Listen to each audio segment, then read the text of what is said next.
Wait here. Lord Commander. Well? The king is not in his tent. Not in his tent? No, sir. Well, he must be somewhere. Have you searched the camp? Yes, sir. I brought the aid you assigned to him. I think the man knows something.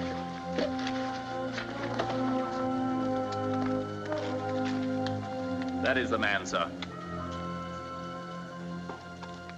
You were assigned to attend the king? Yes, sir. Where did he go?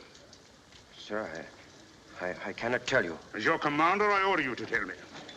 The king pledged me to silence. Where is he? He went with a scouting party. Scouting party? What scouting party? Every night, so we send out small patrols to test the walls of the city. And tonight? Tonight, the waterway under the north wall. A patrol of 20 men under Captain Uriah. You let him go? I could not stop him, sir. We had finished the dispatches. The king stood in the mouth of the tent as the patrol went by. He looked after them, and suddenly he took up a sword and followed them. Take 100 of your best men and go after them. Sir. To arms, men! King. Iron 100! To arms! King of all Israel, out there in the darkness exposing himself to the enemy. Crawling on his belly like a common soldier.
Commander of the army. My order. Yes, I know. We'll speak of it later. Come in, Your Honor.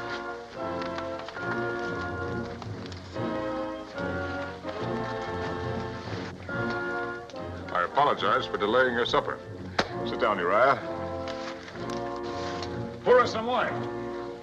Sit down.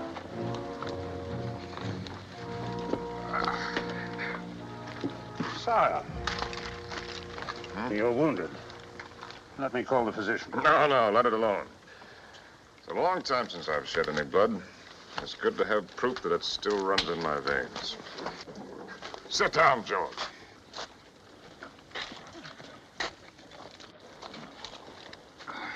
We must decide on our strategy, for Rabbah is well defended. Unfortunately, there are no Joshuas among us to command the walls to fall down. What would you do, Uriah? I can speak for the men, sir. Every man in the army would be glad to die for David. 1,000 dead, perhaps 2. 1,000 vineyards and flocks left untended. 1,000 women wailing on my doorstep. You have a wife, Uriah? Yes, sir. She will come to my door in tears. If I am unlucky. No, it is a certainty. In wartime, the best are always the first to die. Then her tears will be tears of pride. You are too young to know much of women and too brave, whereas I am a coward. A coward, sir. My men go into battle singing an old song. Saul has slain his thousands, and David his 10,000s. That was years ago, when I was captain of 100 like yourself. I was not the king. You will serve me better if you live, Uriah. Come, George. Remain seated. Continue with your meal.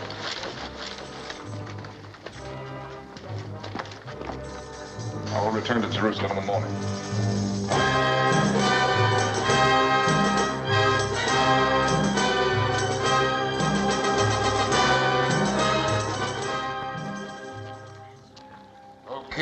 Judah and Israel live forever. The Pharaoh of Egypt sends greetings to his beloved cousin.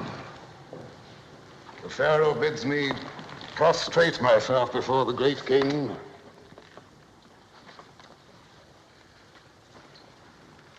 and to present this humble token of Egypt's regard.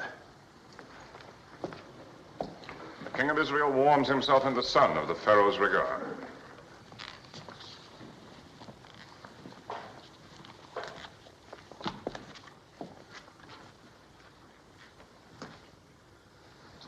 My beloved cousin, the Pharaoh, probably hopes that I'll cut my throat with this. Nathan, the prophet of God.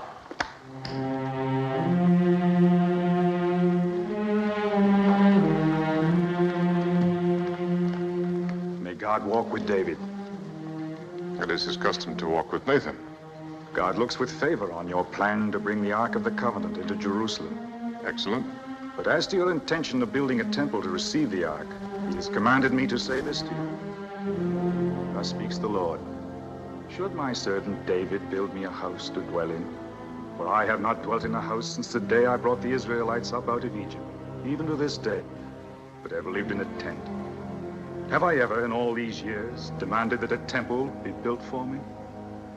Now, therefore, I say to David, I took you from the pasture, from guarding your sheep, to make you shepherd over my people, even over all Israel. Yes, I understand. God sees no need of a temple. Is that it?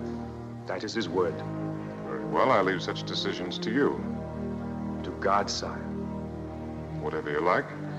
You may take full charge of the arrangements to bring the Ark here from Baal, Judah. My father, will you hear my petition? Amnon, my son, you need not beg for an audience. You promised me, as the heir to Israel, all the vineyards north of the Mount of Olives as far as the borders of Ephraim. Yet you have given the large vineyard on the Gibeon Road to Absalom. Did I? Only last month you said it was mine, yet Amnon claims it. I demand only justice. And what does Absalom demand? Justice, too. Then no matter how I decide, I am unjust. The vineyard belongs to Amnon. Thank you, my father.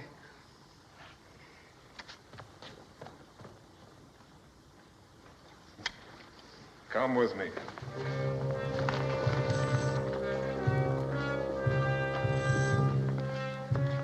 Let's try to understand my problem. Amnon is the heir. He's been anointed.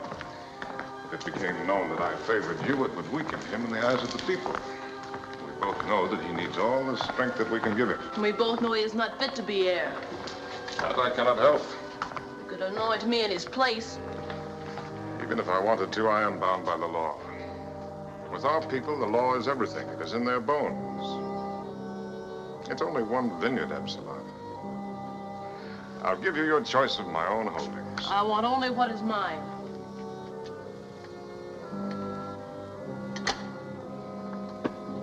Here, take this. It is worth 20 vineyards.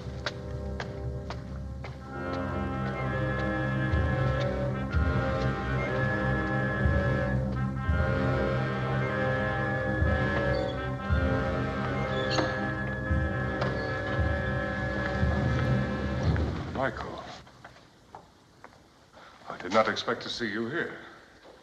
Does my presence displease the king? Of course not. You're always welcome. If the sight of me is so welcome, why haven't you come to my chamber since your return? I had much on my mind. Yet you found time to greet your other wives. I was the first. And now I'm the last. If you had been with the others, I would have greeted you too. You remain aloof by your own choice. There was a time when you thought well of my aloofness. I make no objection to it now. Do as you please. How graciously. You give your royal approval. Your sarcasm is wasted. We both know that royalty is a fraud. It was no fraud when my father was king. I've never denied that Saul was every inch a king. And his successor, every inch a fraud. I will not argue with that either. Do you think that hanging his spear on your wall will make you royal? Michael, please. I have messages to read. Oh, I understand. I am dismissed. The shepherd's son is dismissing the daughter of Saul. I am to go and sit with the concubines. They are my wives. And you are my wife. Is that not enough?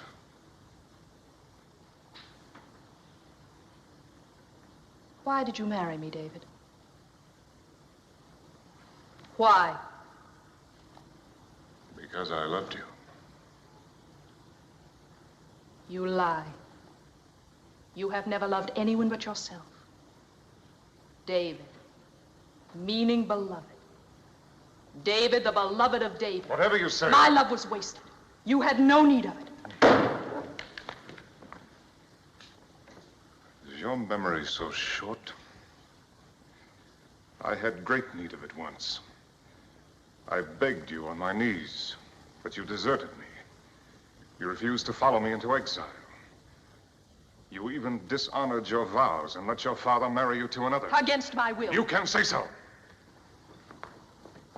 I cannot help thinking that real love would have fathered a stronger will. Then why did you take me back? You might have guessed.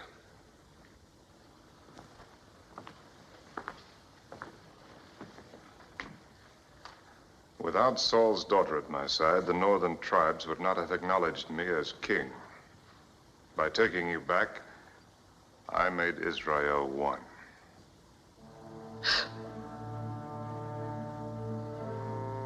Michael, we're past the days of our passion. Love or hatred or anguish, even cruelty. Why should we torture ourselves? We have to go on living, Michael.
Abishai.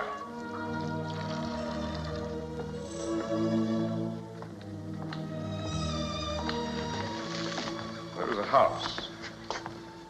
Over there. Under that big terebinth tree. You know it? Yes, sir. The house of Uriah the Hittite. Uriah the Hittite. He's a captain with the army. Yes, I know him. Does he by any chance have a sister? No, sir. He has a wife. A Hebrew woman of Benjamin called Bathsheba. Bathsheba. And During my visit to the army, this Uriah's gallantry was called to my attention. It's been in my mind to reward him. Perhaps in his absence, his wife could accept the reward. I'll send for the woman in the morning, sir. No, send for her now. She shall dine with me tonight. Yes, sir. You're not eating. I dined earlier, sire. It is my custom when I am alone. As a soldier's wife, you have good reason to hate the king who keeps your husband from your side. The king does what he must. His needs are the kingdom's. Not all of them.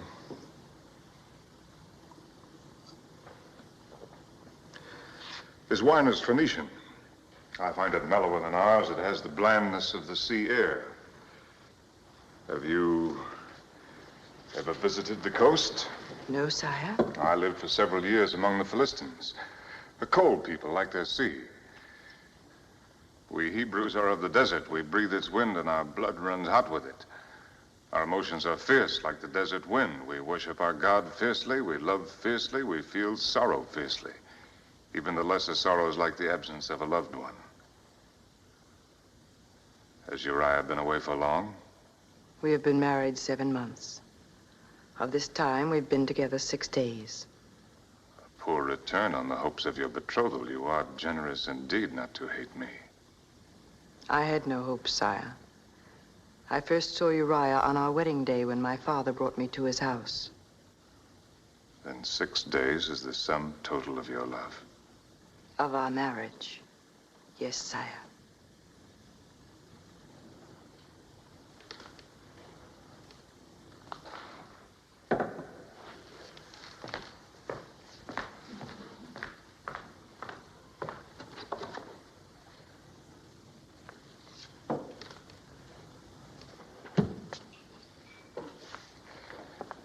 One of the vanities of kings is that they think virtue can be rewarded with a bauble.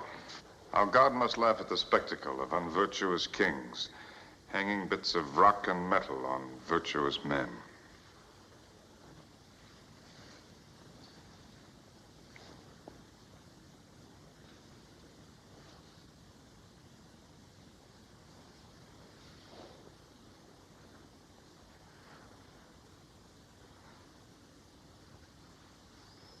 That is for virtue.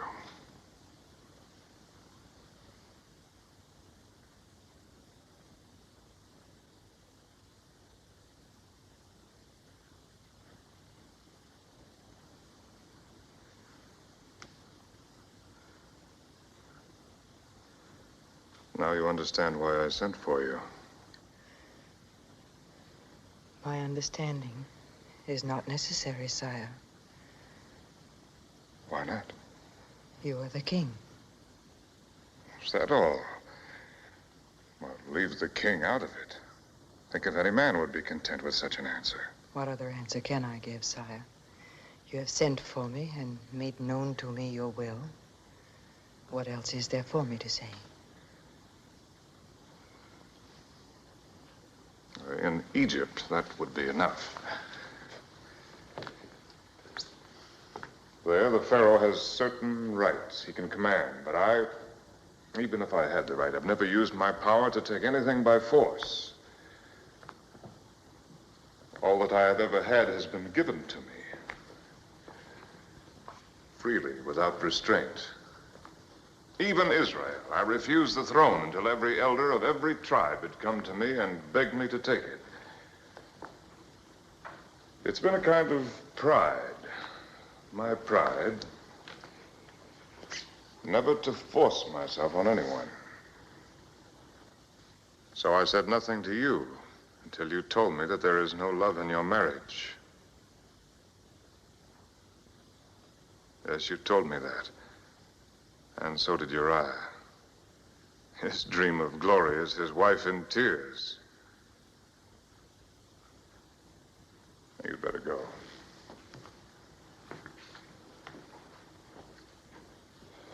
Oh, no, keep that.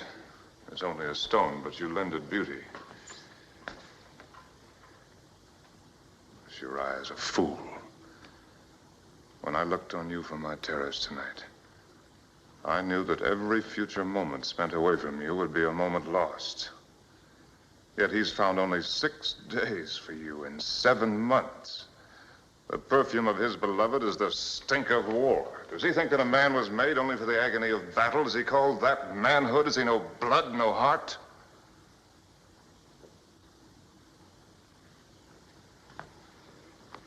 Now go.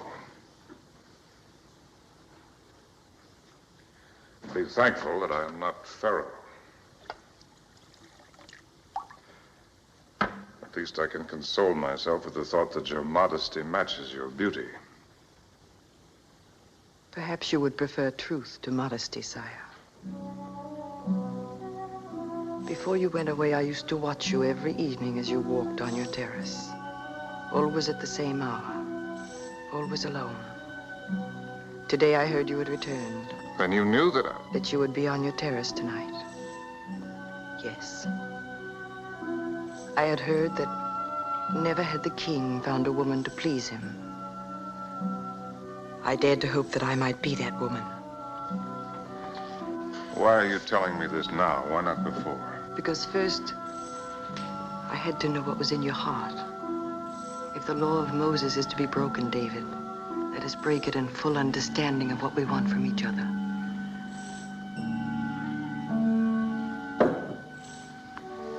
No, please. I'm not finished. There are women you could send for and send away again. I am not one of them. What do you want?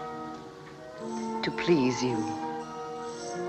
Have I not made it plain enough that you please me? I'll never send you away. If that is what you want, never as long as I live. No, David, that is not all I want. Think not of this one night, but of all the days and all the nights to come. Think if I can give you what you need for as long as you live, as your wife. But you're not free.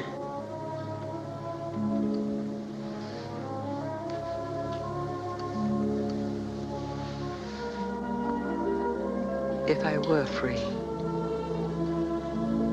A king is not supposed to need anything. Only a fool would suppose that. Well, then. Friendship. I had a friend once, but I destroyed him. The others who call themselves friends, I never see their eyes, only the tops of their heads as they bow to me. Their hands are extended to me, but palms upwards for favors. Even my own sons. Will I see your eyes, Bathsheba? You will see them. And my hand will be in yours. That much is easy, David. I'm only a man, Bathsheba. I need someone to understand that. I need the kind of understanding that only one human being can give to another. I need someone to share my heart. The man I watched from my window was not the king, but a man whose heart is well worth the sharing.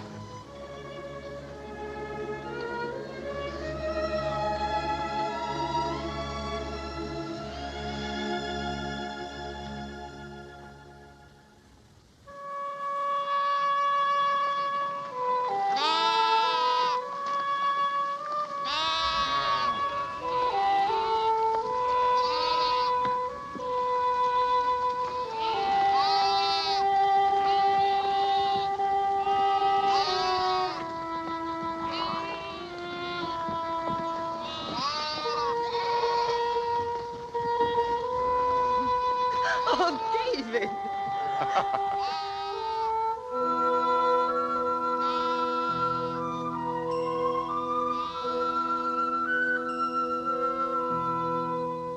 No, David. The boy, he'll see us.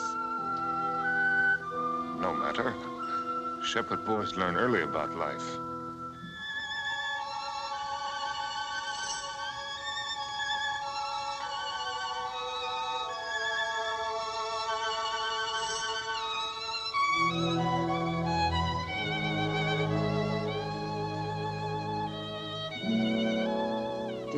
David.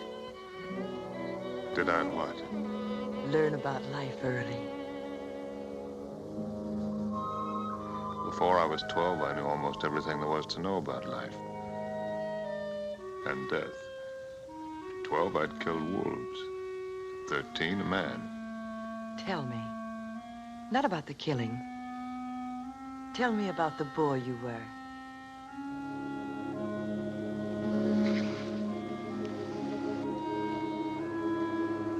Couldn't be of any interest to you. A woman is interested in everything about her man. Particularly in what he was before she knew him. Well, there's not much to tell. I was a shepherd like thousands of others in Judah.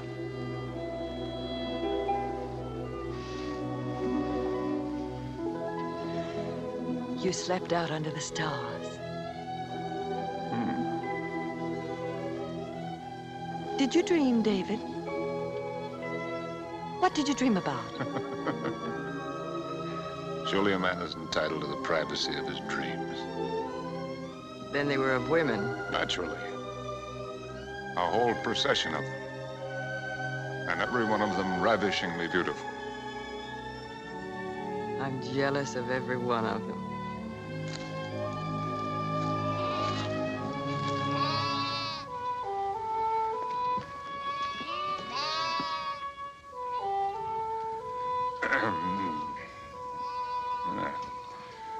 It's been a dry year.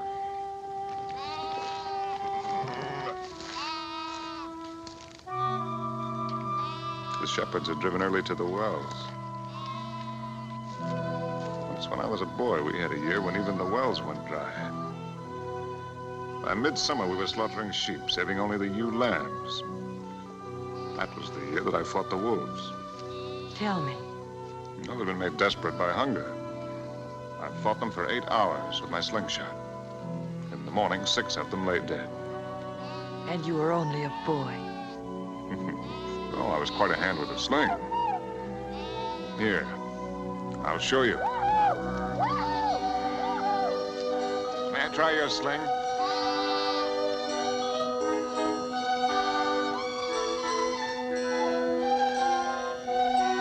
Now, that tree. Watch.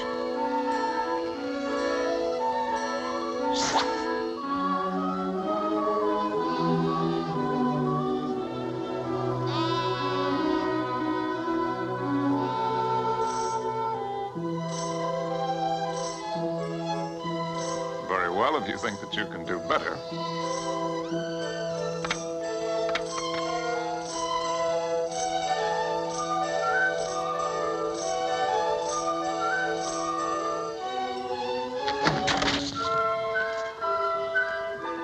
Yes.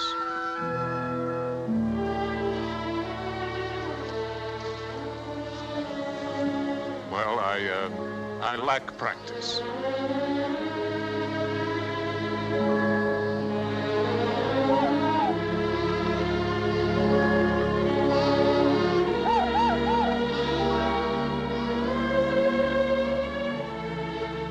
David, did you really kill Goliath? After seeing me with that sling, how could you doubt me? Was he truly as big as they say? Well, I will admit that he grows a little bit bigger every year.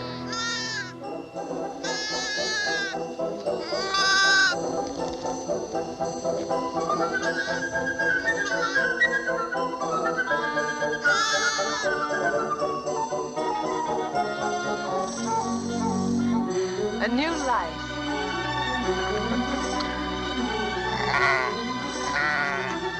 Oh, that's his mother. She's caught in the brambles.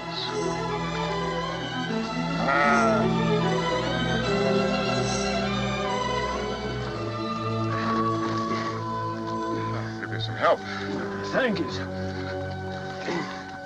Now, let's clear those hind feet. No, use both hands.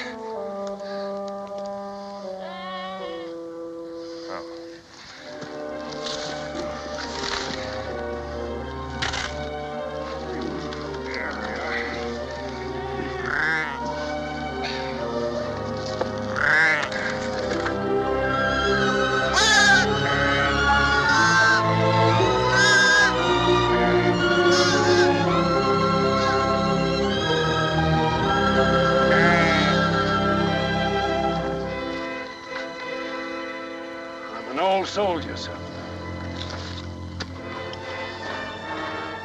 I fought for the king. David? Not him, sir. For the king. King Saul. It was in his last battle. There, at the Mount of Gilboa. It's peaceful now. Good grazing for the flocks, though we lack rain this year. But that day it rained blood. Yes. I saw the king die. Saw him fall on his sword when he knew the battle was lost. Tell me, did you also see the king's son die? Jonathan. Yes, sir, I did. You see that rock that juts out from the face of the mountain? The big one, with a sun on it. Prince Jonathan stood there with a loyal friend on each side of him. He fought there the livelong day. His friends went down, but still he fought against tens, then against hundreds. They overwhelmed him. Those Philistines and their brass and heathenish helmets. It was a black day for Israel. The king gone, Jonathan gone. None worthy to take their place. Yet Israel found a king in David. Saul was king. Jonathan should be king today.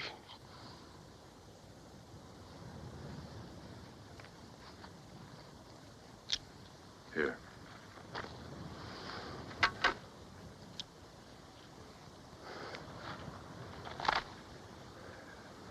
Thank you, sir. Thank you kindly.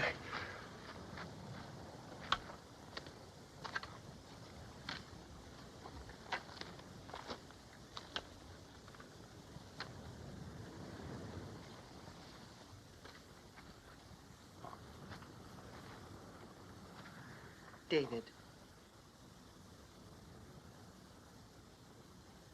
Come. It's getting late.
mighty fallen. In the midst of the battle.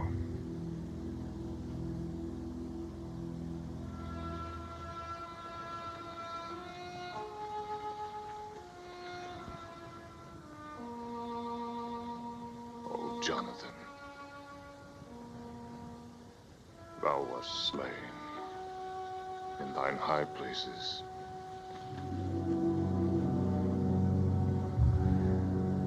I am distressed for thee, my brother, Jonathan.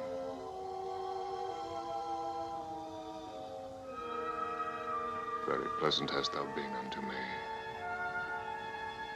Thy love to me was wonderful, passing the love of women. How are the mighty fallen, and the weapons of war perished.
Greetings, Abishai. I received your message. Am I in time? Yes, sire. Even now, the caravan approaches Jerusalem.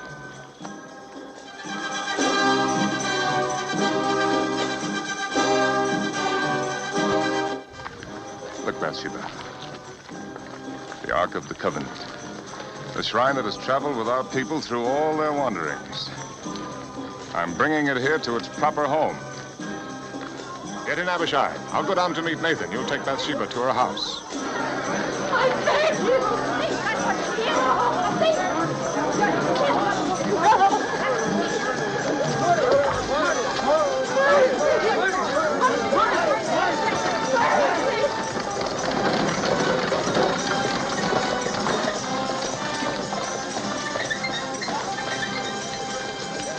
Mercy, I beg you. It's for you to cast the first stone.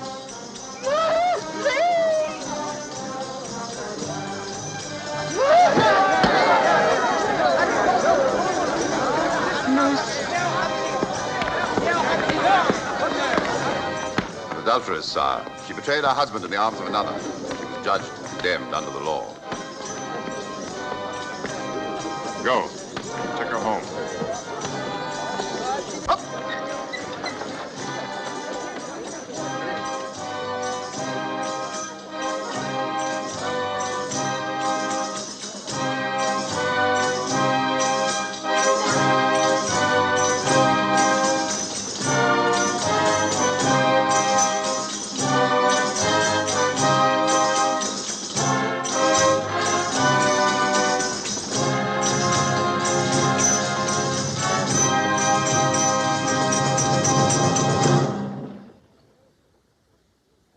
Sire. Nathan?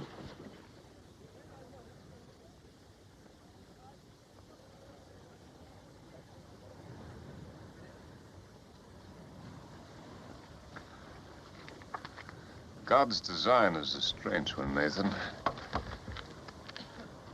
Consider how this box of wood has outlived the flesh that made it, and preserved it and venerated it. A pity that it is mute and blind and cannot tell us of our ancient dead. Of Moses on the mountaintop, of Miriam and Aaron, of Joshua at the walls of Jericho. No, sir! Do not tempt the thunderbolts of the Lord. His dwelling is not to be profaned by unconsecrated hands. To touch it is to die.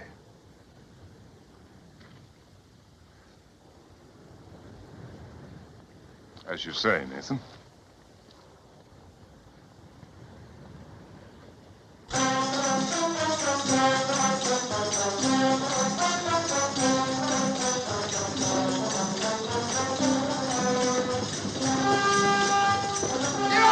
The Ark of the Covenant is fallen!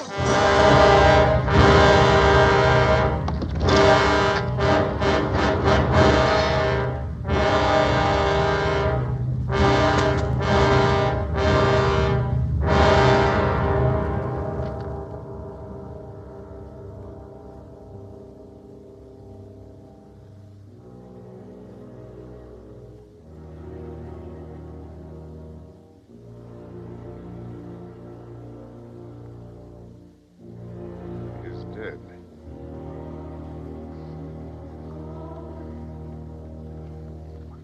Let all take heed and bear witness to what they've seen, that the people may know the will of God. The time is not right for the entrance into the city. Unhitch the oxen. Let a tabernacle be erected on this spot. Let the ark remain here outside the walls until God has signified the appeasement of his wrath.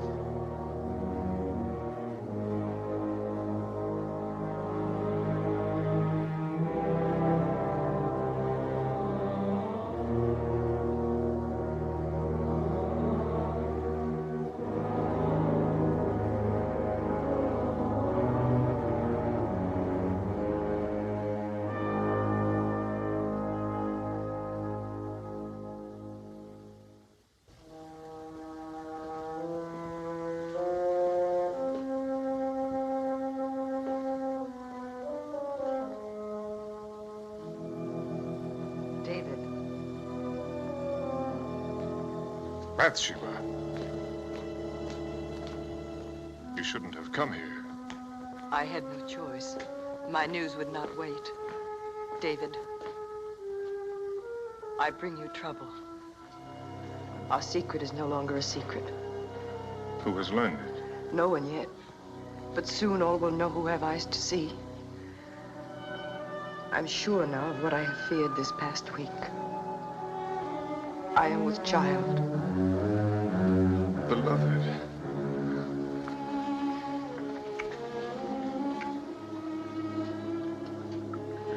No need for tears. You bring me only joy. What man would not be happy to learn that his wife will give him a child? I am not your wife. You are my only wife. Please, beloved, do not be afraid. I am not afraid. Soon enough, we must all go down to Sheol. My tears are for our child who will never see the light. Bathsheba, listen to me. You will not die. The law says that I must. They would not dare. I am the king. The Israelites have had kings for less than 50 years. They've had the law of Moses for hundreds. Then I will give them their kingdom. You and I will flee into Egypt. No, David. Your life is marked out on a certain course. Even you cannot change it. It is God's design.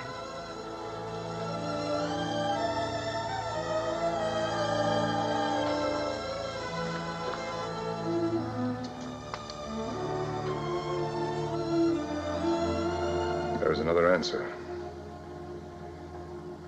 Uriah. Uriah is a soldier. Soldiers die every day in battle, and not always by enemy hands. No, David. Even our love could not bear the burden of such a crime. The crime lies in the chance that I was born a Hebrew. In any other nation on earth, Uriah's life would be forfeit. It would be no less a crime.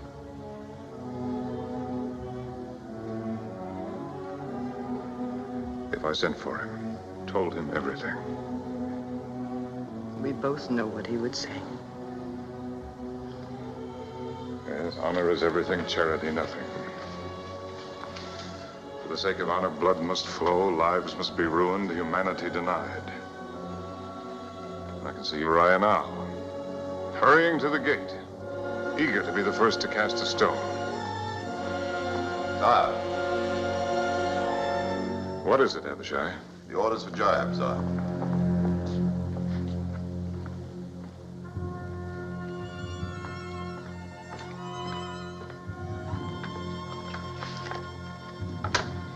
Yes.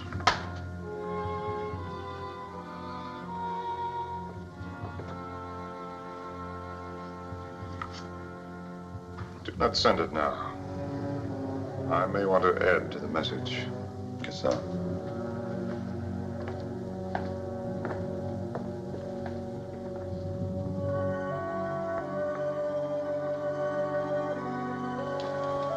There is another way. Perhaps it will solve nothing. But at least it will gain us time. If Uriah can be made to believe that the child is his, But he has been away almost a year. I will send for him to report on the campaign. He'll be here in Jerusalem one night, perhaps two. You called me your wife. The law calls you his. That is not worthy of you, David. It tears my heart to suggest such a thing. But it is your life, beloved. Your life. It is shameful what you ask. There is no shame too great. No act so vile that I would not commit it.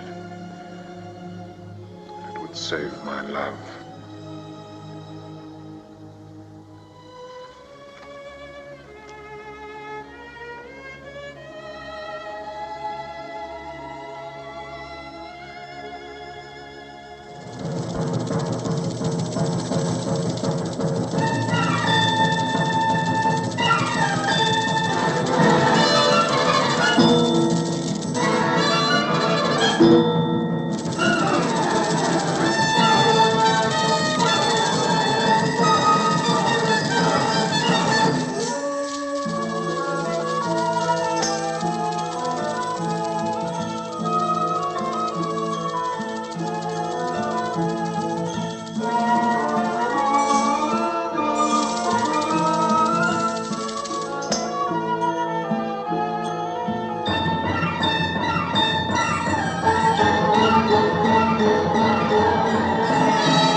Late, and our guest must be weary from the road. Come here. Absalom, my son, it is many days since we've seen you at the palace. I've been in Judah, sire, tending to my vines. And do you expect a good yield from your vines? I have no reason to be dissatisfied, sire. In such a bad year. You're to be congratulated. I should like a word with you in private, Uriah. I'm at my king's service. will not keep you long. You must be eager to go home. To your wife. You say the attack is planned for the day after tomorrow.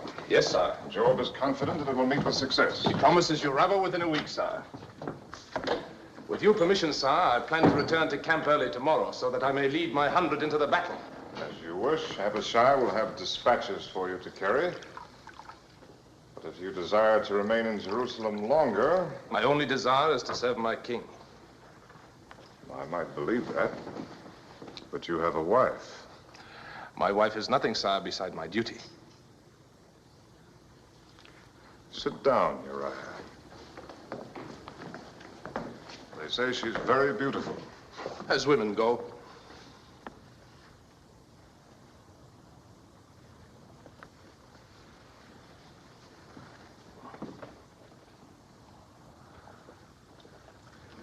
A woman does not always share her husband's devotion to duty.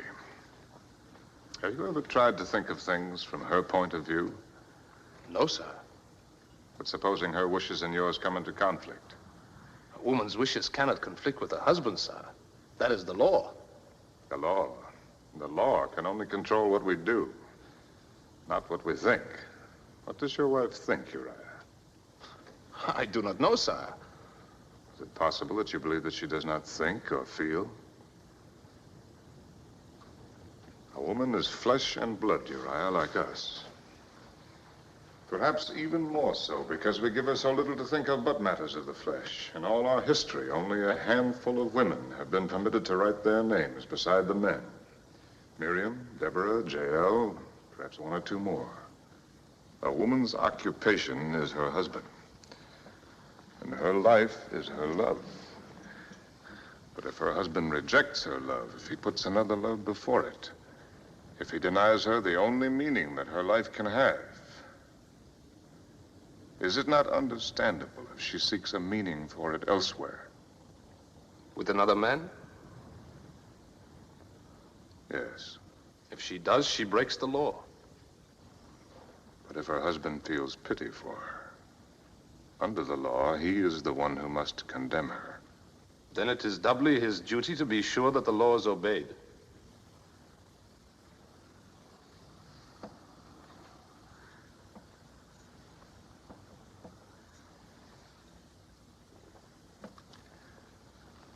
Would you condemn your own wife, Uriah? Bathsheba? But that is not possible. But if it were possible? I would not hesitate to do my duty, sir. You would force her to suffer the most horrible of deaths. Let the mob drive her like a dog through the streets to the city gates. Watch the cruel stones strike her flesh. Yes, sir. If she had broken the law.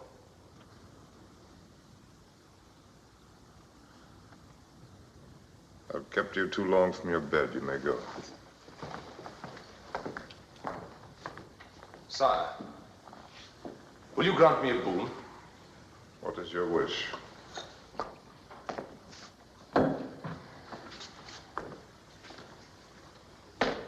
When Abishai prepares the dispatches, let him say this to Joab in your name. Set Uriah in the forefront of the hottest battle, that he may serve as king to the utmost of his ability. I will consider it, Uriah. My thanks, sir.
are up late, David. So are you. I thought I might be of comfort to my husband. It's a terrible thing to know that your beloved is in the arms of another. Do not trouble to lie. You see, I know your secret. Yours and the Lady Bathsheba's. You know nothing. The lady has servants. Servants tell things to other servants, and they in turn tell them to their mistresses. So the daughter of Saul concocts a fantasy from servants' gossip. Bathsheba's condition is no fantasy. And the child she carries is yours. Oh, my husband. I guessed at once why you had sent for Uriah. Only David would have thought of it. A clever trick, worthy of the son of goatherds. Get out. You cannot save Bathsheba now. Your scheme has failed. Uriah has not been to his house all night. Even now, he sleeps here in the palace with the officers of your God.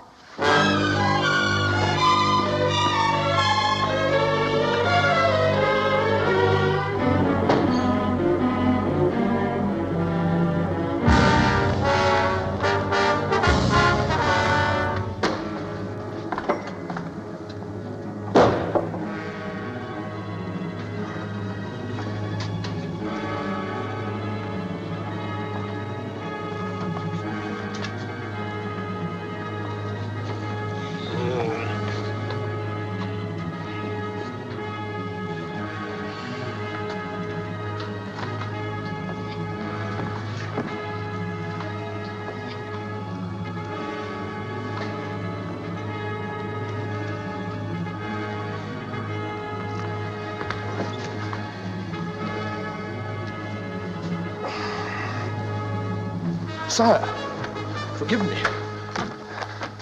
I have slept late. I told you to go home. I ask your pardon, sire. I could not go to my wife. Why not? It's a matter of my own worthiness. Perhaps you will consider this foolish, but when Joab told me I was to come to Jerusalem, I swore an oath on my sword. I swore that while the army still slept in tents, while Rabbah still stood in defiance of God's will, I would deny myself the comforts and the pleasures of my own house. I would keep myself clean for battle as if for entering the tabernacle of the ark.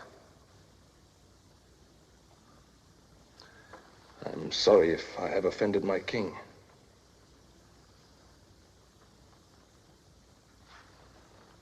If the dispatches are ready, I will go. You fool. You stupid lion.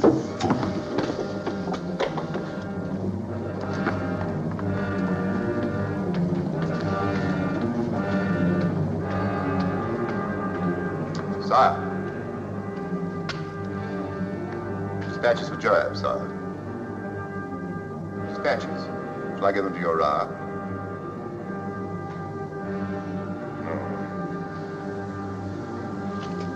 No.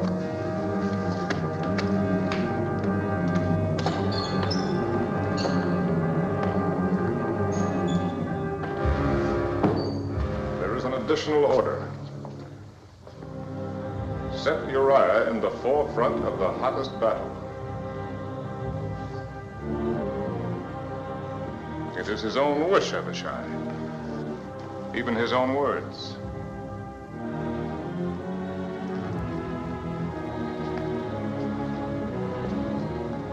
Is that all? No. I will not add hypocrisy to my other sins. Even if Joab should understand what I intend, I cannot ask him to share the burden of my guilt.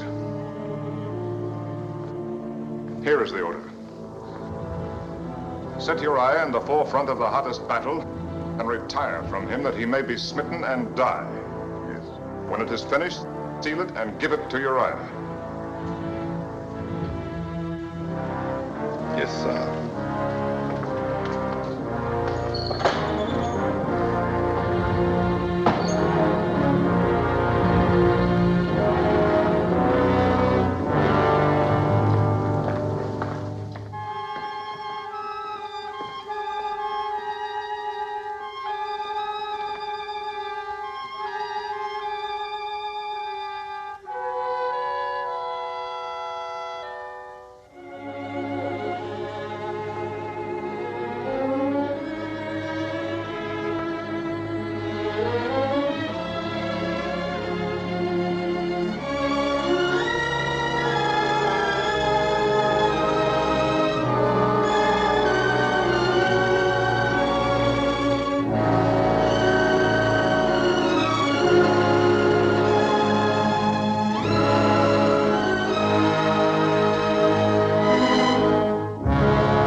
Sire, we bring great news.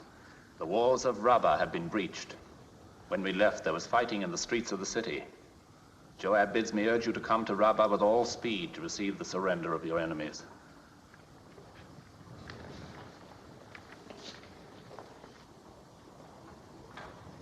And our dead? Our losses have been heavy, sire. Of the captains of 1,000, Abimelech, the son of Jerubbaal, and Heled, the son of Ikesh. Of the captains of 100, Hezro the Carmelite, Egal, the son of Zelik, Ittai, the son of Ribai, Abiel, the Arbathite, Eliam, the son of Reuben, Shammah, the Haradite, Uriah, the Hittite, Bani, the Gadite, Asmaveth, the son of Eli, and many more are wounded. How did Uriah the Hittite die? There was a mistake in the order, sire. Uriah advanced too far into the breach and was cut off from his command. When you have eaten and rested, prepare to return to Rabbah. I will ride with you. Sire.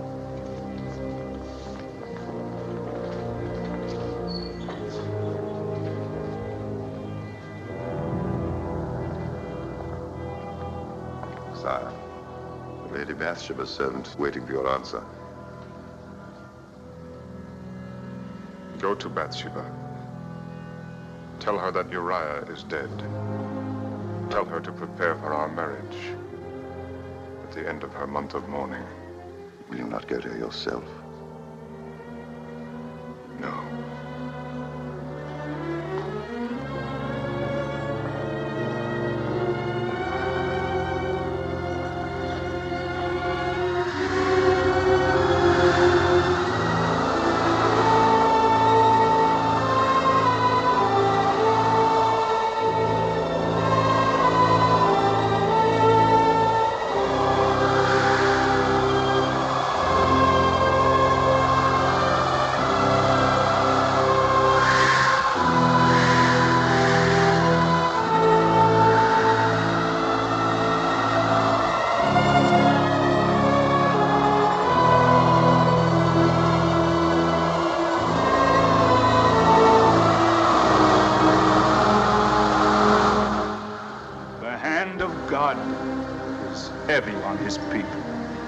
Thus speaks the Lord. I will withhold the rains and cause the fields and vineyards to dry up and the flocks to grow thin. I will waste the land with drought, the people with famine.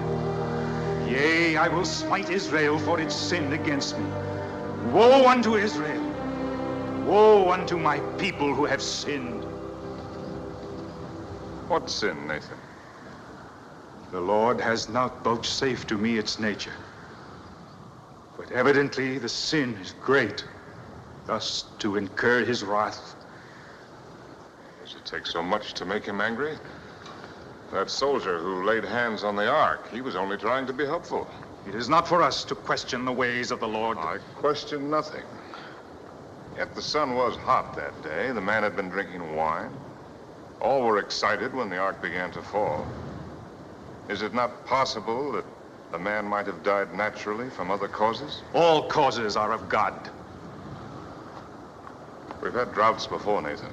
I'm buying grain in Egypt and Philistia. There will be enough for everyone until the rains come if I have to empty my treasuries. Now, what more can I do? Is there anything else? Yes, sire.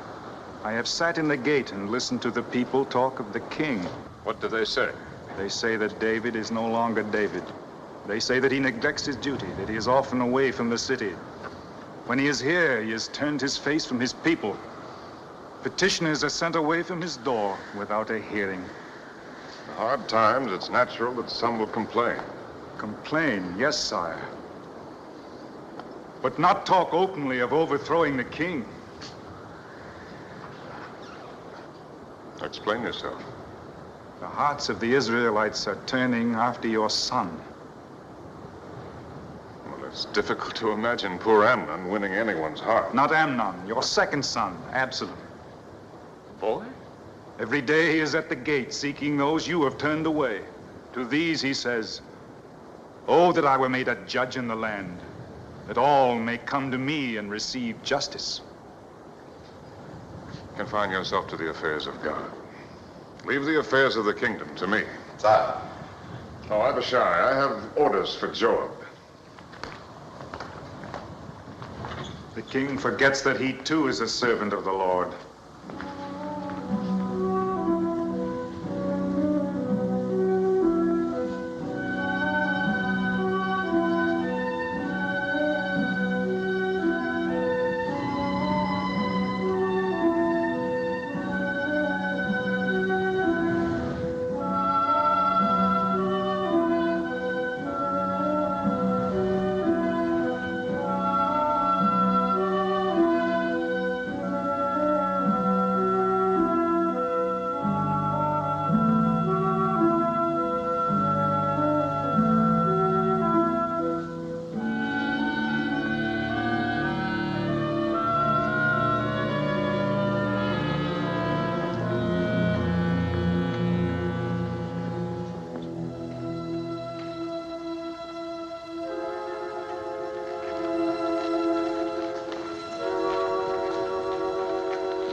Priests are waiting. I have been waiting these days and weeks, waiting for a word from the one who called himself my lover, for a sign that all of his promises were not lies. Beloved, Do not call me that. Even the word is a lie. If you still loved me, you would not have avoided me. You would not have left me in darkness, alone with my fears. You know that I was called to Reba. It is a week since your return. They are waiting. Let them wait. There will be no waiting. I will not try to justify my behavior. But even if I have earned your hatred, you know why the wedding must take place. I could more easily find courage to face the stones of the mob. If our marriage is no more than an act of charity on your part, then say so. If I have lost your love, tell me, and I will trouble you no longer. I am not a beggar, David. Beloved, it is I who am the beggar. I beg your patience. If you love me, say no more. Take my love on faith. It is yours, and will always be yours.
My lady, the king should be called if he would again see his son alive.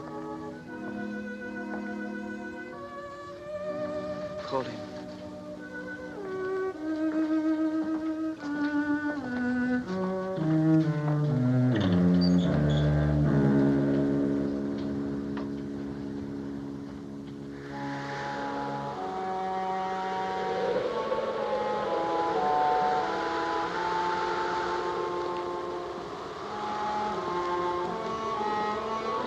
Sire.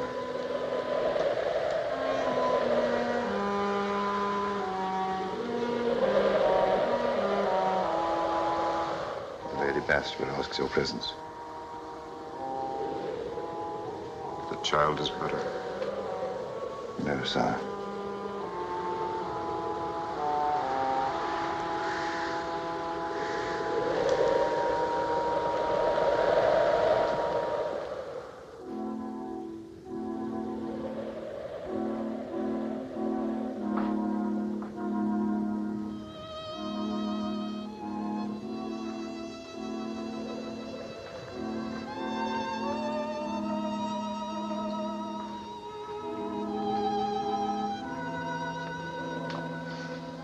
The physicians can do no more.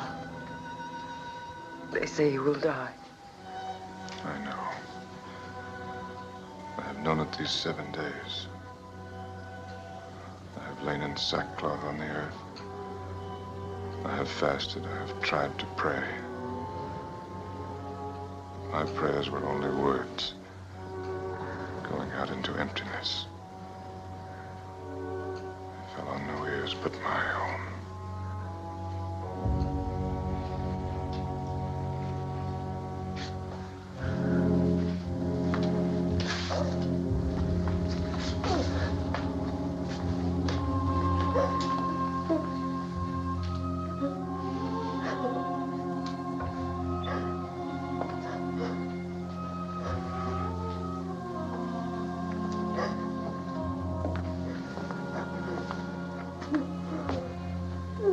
Sire, you tell me to inform you. The ambassador from Egypt has arrived.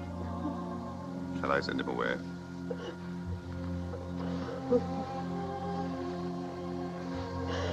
Now I will go down.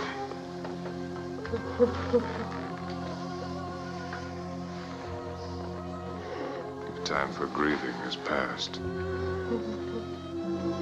Will it bring my son back if I mourn for him? No, I shall go to him. But he will not return to me.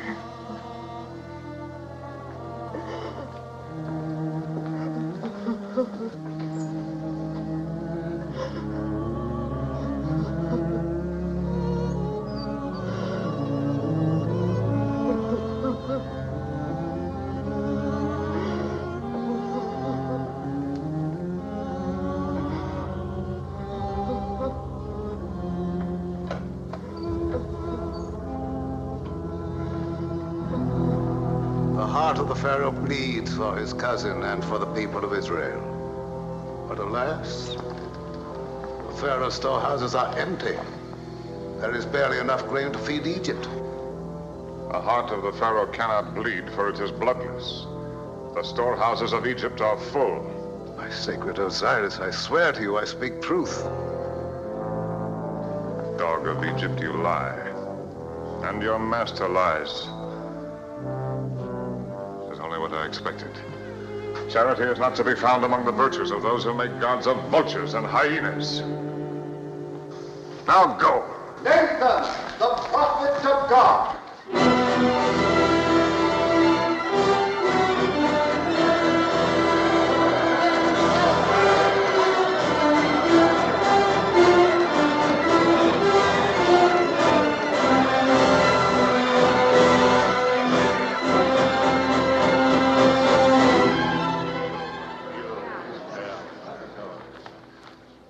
I come on a matter of justice, sire. Hear and render judgment.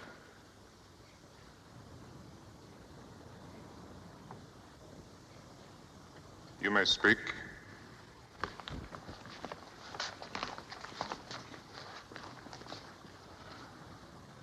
There were two men, one rich and one poor. The rich man owned great flocks and herds, but the poor man had naught but one ewe lamb. He reared it, and it grew up with him and his children. It ate of his food and drank of his cup, and it was like a daughter to him. Now there came a wayfarer to the rich man, asking meat. But the rich man did not take of his own flocks to feed his guest. Instead, he took the poor man's one ewe lamb and slew it and prepared it for the wayfarer. What is your verdict upon this man? He shall restore the lamb sevenfold. The lamb is dead. It cannot be restored. Then the man deserves to die because he had no pity. You are the man.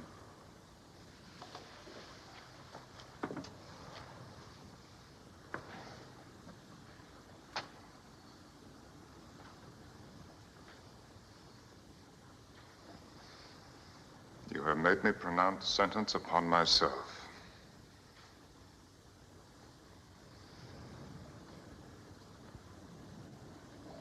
Very well.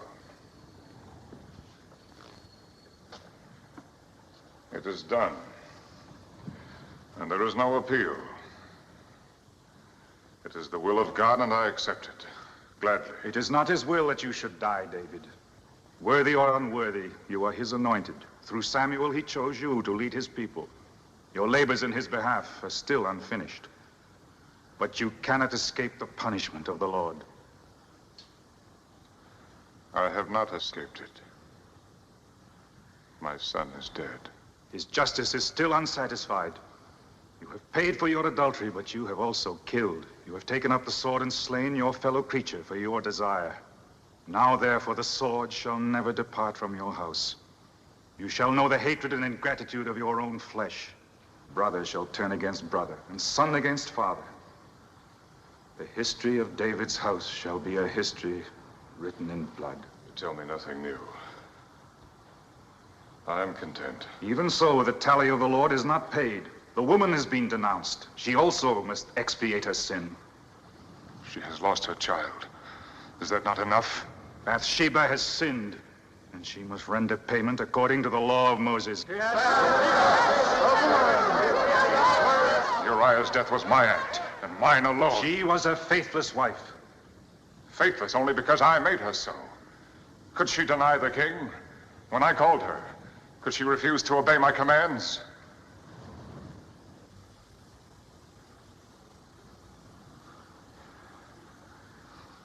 No, she would never lie for herself.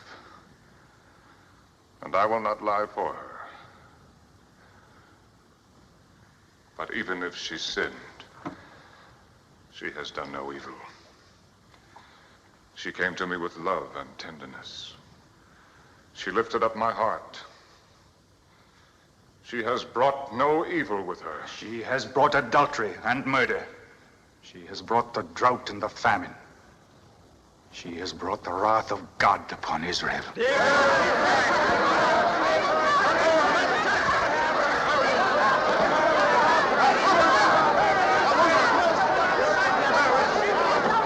know the law, and so does David.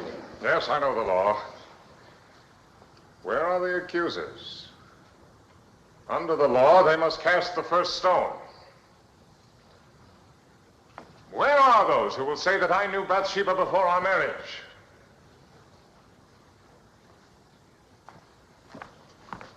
Who will dare to say it to my face?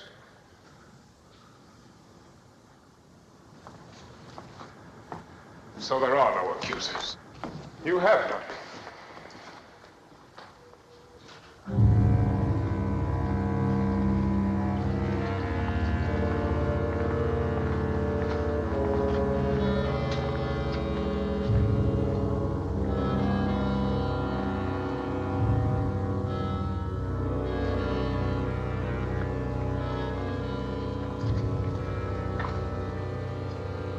Michael. I cannot find it in my heart to blame you for what you do. But you, Absalom, my son, have I given you cause to hate me so? Go, David, and bring Bathsheba here to face her judges. You have made her a queen in Israel. It is not fitting that she should be dragged to judgment by the people.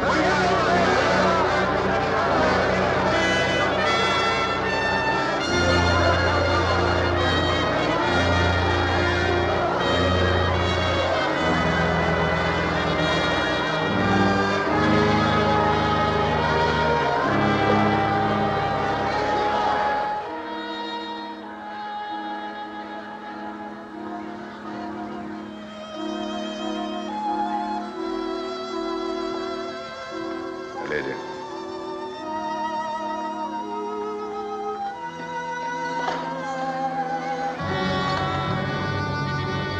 Abishai, go to the stable and get horses. Bring them to the gate in the garden wall. Yes, sir. No, not that way. They'll be watching. Go by way of the terrace. Get be out of the city before they know that we've gone. Sire! The palace is surrounded. Call the guard. Surely my own bodyguard can be trusted. Go, go!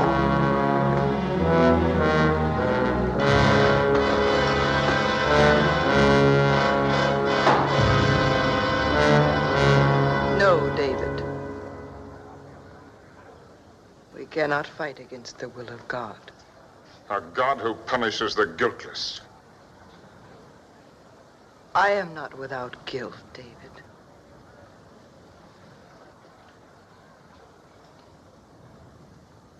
Now I know how Uriah died.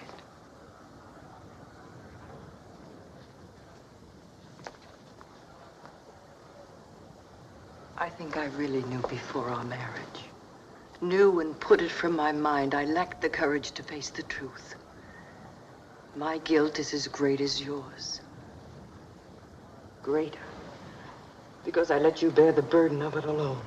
I killed him. I wished him dead. God sees into our hearts, David.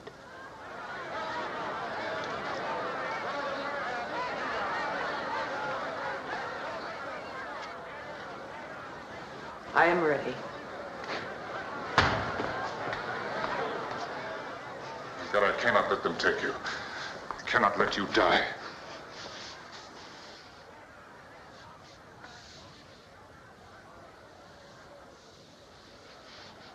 David. Yes, love.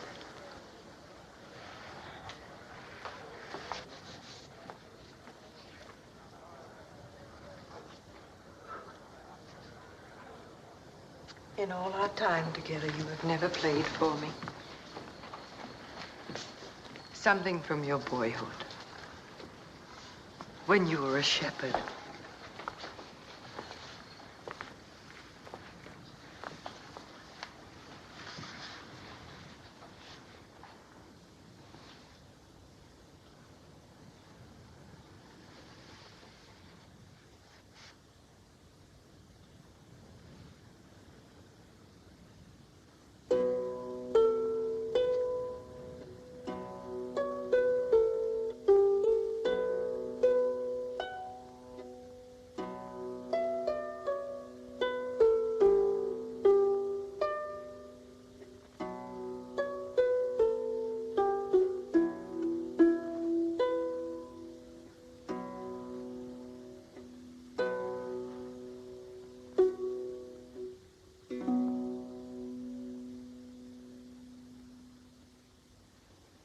The Lord is my shepherd.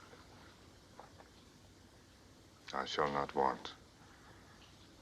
He maketh me to lie down in green pastures. He leadeth me beside the still waters. He restoreth my soul. He leadeth me in the paths of righteousness for his name's sake. Yea. Though I walk through the valley of the shadow of death, I will fear no evil, for thou art with me. Thy rod and thy staff, they comfort me.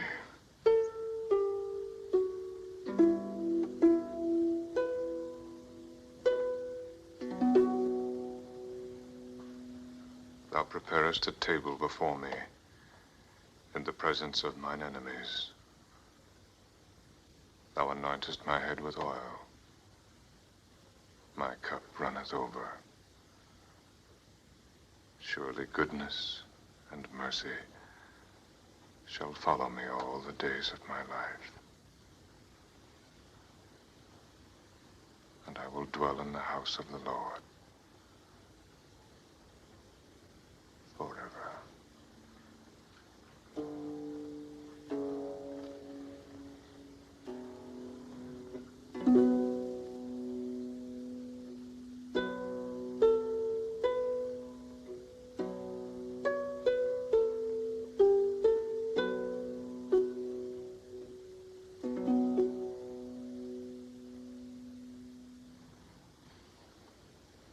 Goodness and mercy.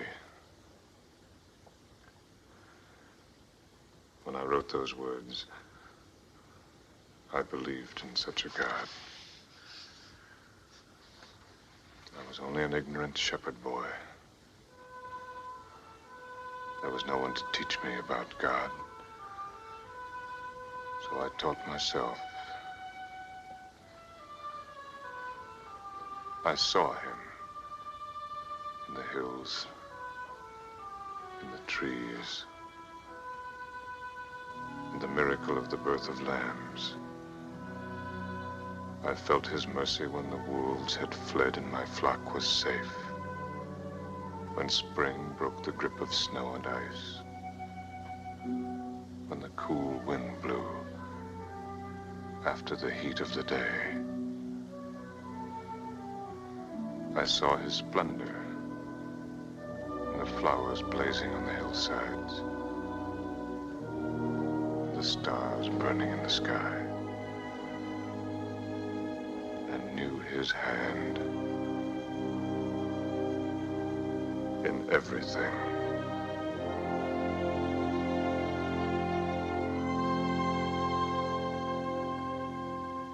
Then I wandered from him. Tried to find him again. I had lost him. Somewhere in Saul's court. Or when I roamed the desert in exile. Or in the camp of the Philistines. His image paled in the lights of the cities. And his voice was drowned, quarreling, scheming of the ambitious and the mighty. And now Nathan has found him for me. Not the God of my boyhood days, but a God without mercy. A God who thinks only of his justice.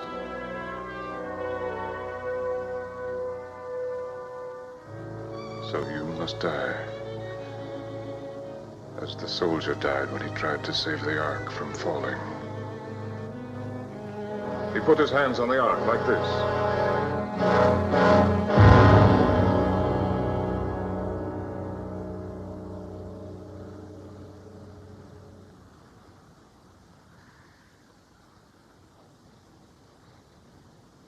You shall not die.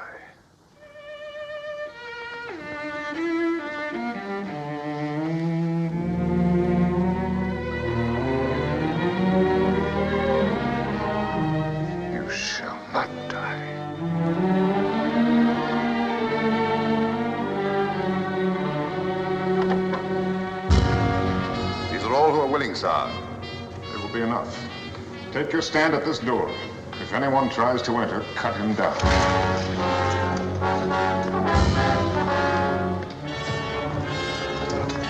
You two to the right of the door. Two to the left. Two at the wall. You two at the stairs. You two at the head here.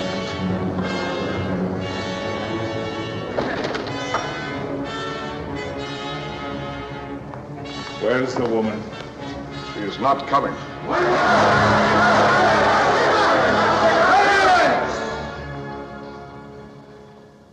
He is the king.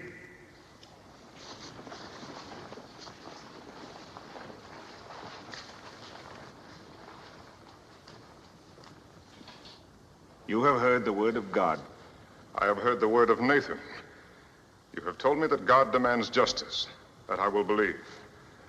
But I will not believe that he would condemn a helpless woman for another's crime. Where are you going? To the tabernacle. If God is what you say he is, if this is truly his justice, then let him speak for himself. Will you go to him in anger? He has shown me nothing but anger. He has turned his face from me. It was David who first turned his face from God. Once there was a David who knew how to pray, who sought nothing for himself at the hands of God, who found his strength in faith alone. If that David still lives, his God will not deny him mercy.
Oh, God. Thou God of my early youth, hear my prayer. Let thine eyes, which alone see clearly, fall upon thy worthless servant. In all things have I failed thee. My life is a waste. My crimes are many and terrible. To my sons I have bequeathed the evil that is in my blood. I have led my people into misery and want. I have used thee with ingratitude and betrayed thy trust. I have been a faithless shepherd. I am dust in the sight of thine eyes. I am less than the meanest creature crawling in the earth. And yet, O God, I am also thy creation. Take not thy Holy Spirit from me. Thy Spirit, which abode with me in the wilderness. I ask nothing for myself, O God. By my sins, I have put myself beyond the compass of thy forgiveness. But lift thine hand from thy people who suffer for my crimes. Forgive them the sin that is not theirs, but mine. Let the land thou gavest their fathers flow once more with thine abundance.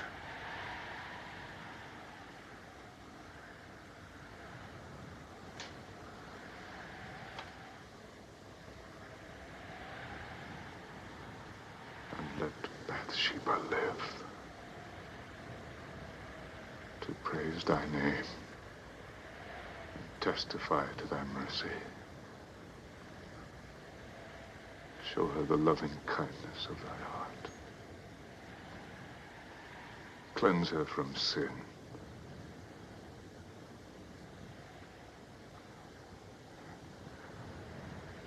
And let thy punishment fall on thy servant who has earned it. Look not on the sinner who comes before thee, but on the boy he was, who loved thee, and who would have died for thee. Make my heart as his. Let the boy live again in his innocence. Grant him thy mercy, and take this David's life.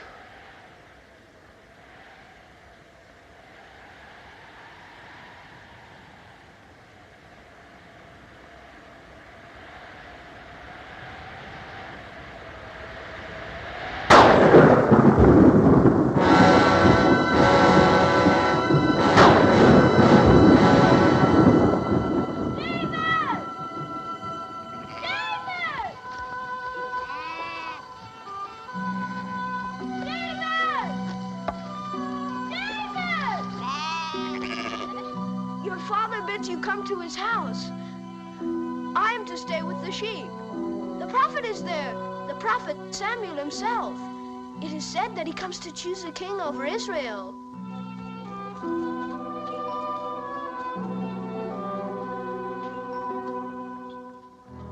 Eliab, Abinadab, Shammah.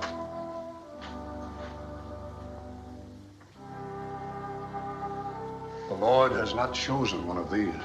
Any father would be proud of such sons. You do well to feel pride, Jesse. But the Lord does not see as man sees.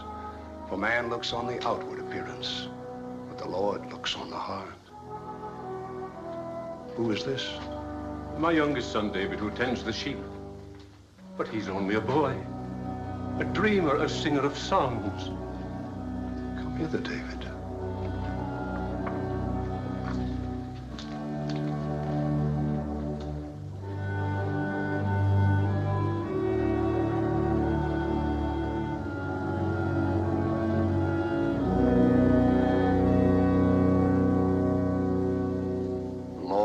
Chosen.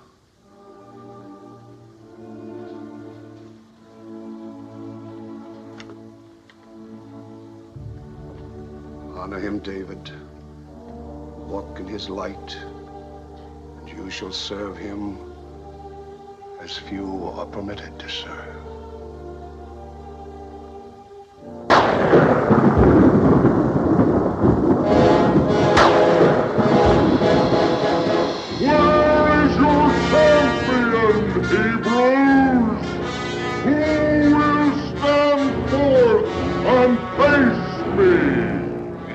Of Gaza, challenging us to send a champion against him and so decide the battle. Sire, the men have heard his challenge these 40 dawns. They cower like whipped dogs at his voice. Unless he is met, and soon, our cause is lost. And is there no one in the ranks of Israel who dares to meet this man? Sire, if Goliath were only a man, any one of us would go. But he's like no man born of woman. His height is 6 cubits and a span, and his spear is like a weaver's beam.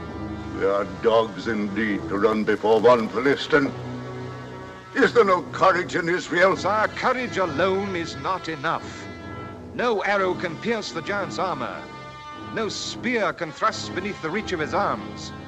He casts his spear 100 long paces. We call ourselves the chosen of the Lord. Are we to let the enemies of God take Israel because we lack a champion? Sire, I will meet Goliath. Who is it that speaks? Come forward.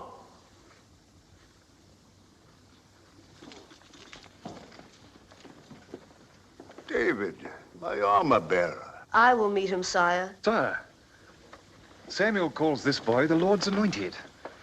If you let him go down to face the giant, Samuel's prophecy can be proved. Or disproved. David, you may meet Goliath. No, David. Father, he is my friend. Silence, Jonathan. Go, David. With God, David. Is Goliath a dog that you send a boy to meet him? Come closer, little one. Come closer. Come closer, little one. My father, let me go down in David's place. No, Jonathan. Let the Philistine prove the folly of Samuel's prophecy.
man can ever hope to know the real nature of God, but he has given us a glimpse of his face.